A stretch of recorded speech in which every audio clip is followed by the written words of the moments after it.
Information Security, TASFI, LIFT.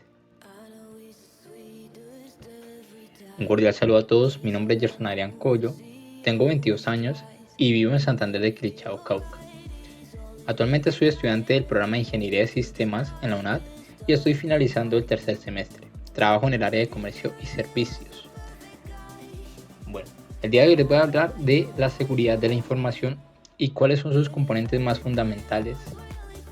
Les voy a explicar todos estos conceptos. Bueno, inicialmente, ¿qué es la seguridad de la información? La seguridad de la información es una práctica para proteger sistemas, redes y datos contra amenazas digitales, aunque no solo digitales, sino también físicas, ya que debemos recordar que la información también está almacenada en documentos físicos o inclusive en computadores. Todo esto para asegurar la confidencialidad, integridad y disponibilidad de la información.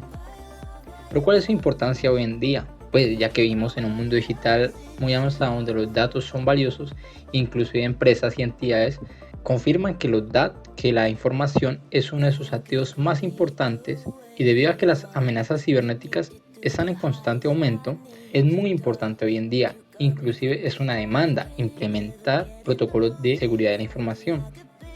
Pero ¿cuáles son las ventajas de implementar un desarrollo seguro? Bueno, un desarrollo seguro es un conjunto de buenas prácticas que se aplican prácticamente a lo largo del ciclo de vida de desarrollar un software, un programa, una aplicación. Todo esto para prevenir vulnerabilidades y ciberataques. Primero les voy a explicar, antes de decirles cuáles son las ventajas, les voy a explicar cómo se hace un desarrollo seguro. Consta de 6 pasos fundamentales. Que primero es analizar los requisitos de seguridad, es decir, identificar los riesgos y definir las necesidades de seguridad antes de empezar el desarrollo. Por ejemplo, saber qué datos sensibles manejará el sistema. También un diseño seguro, es decir, incorporar principios de seguridad desde la arquitectura del sistema. Por ejemplo, usar patrones de diseño seguro como la separación de privilegios. También una codificación segura. Aquí implementamos el código siguiendo buenas prácticas para evitar vulnerabilidades comunes. Por ejemplo, evitar inyecciones SQL mediante validación de entradas y consultas parametrizadas. Las pruebas de seguridad, aquí es donde realizamos pruebas específicas para detectar vulnerabilidades. Aquí es donde entran los test de penetración o pentest. Es prácticamente simular un ataque para verificar si el sistema resiste o encontrar vulnerabilidades y amenazas, todo eso. Como quinto, gestión de actualizaciones y parches. Es muy importante implementar un proceso para actualizar y corregir fallos de seguridad de forma continua, ya que, como sabemos, al pasar el tiempo hay nuevas amenazas, nuevos ransomware, nuevos malware, y por ende es muy importante actualizar e implementar parches. Por último y no menos importante, el monitoreo y la respuesta, es decir, establecer siempre herramientas y protocolos para supervisar el sistema en producción y siempre estar atento para responder ante incidentes. Por ejemplo, configurar alertas para actividades sospechosas, es decir, que se notifique. Entonces, gracias a todo esto, el desarrollo seguro nos permite la prevención temprana de riesgos. ¿Y esto qué hace? Que prácticamente nos reduce el costo al detectar los problemas desde el inicio, desde el diseño. También garantizar la protección de datos sensibles. Esto nos ayuda a cumplir con las normativas y todo el aspecto legal, evitando cualquier tipo de sanción. Además, fomenta la confianza del usuario. Esto hace que fortalezca la credibilidad y la satisfacción con el producto, o software o programa. Pero, ¿cuáles son los estándares actuales de seguridad de la información y qué beneficios trae su implementación? Prácticamente proteger la información es clave, y los estándares internacionales nos guían para hacerlo correctamente. Tenemos varios estándares actuales como la ISO/IEC 27001, que es un marco para crear y gestionar sistemas de seguridad de la información, y todo esto asegura la confidencialidad, integridad y disponibilidad de los datos. También tenemos la NIST, que proporciona guías prácticas para identificar, proteger y responder ante riesgos de ciberseguridad. O también, por otro lado, tenemos la PCI DSS, que esta ya se enfoca en proteger la información de tarjetas de pago, y esta ya es más que todo vital para evitar fraudes. Prácticamente implementar estos estándares no solo protege, sino que también genera beneficios tangibles para las organizaciones y entidades.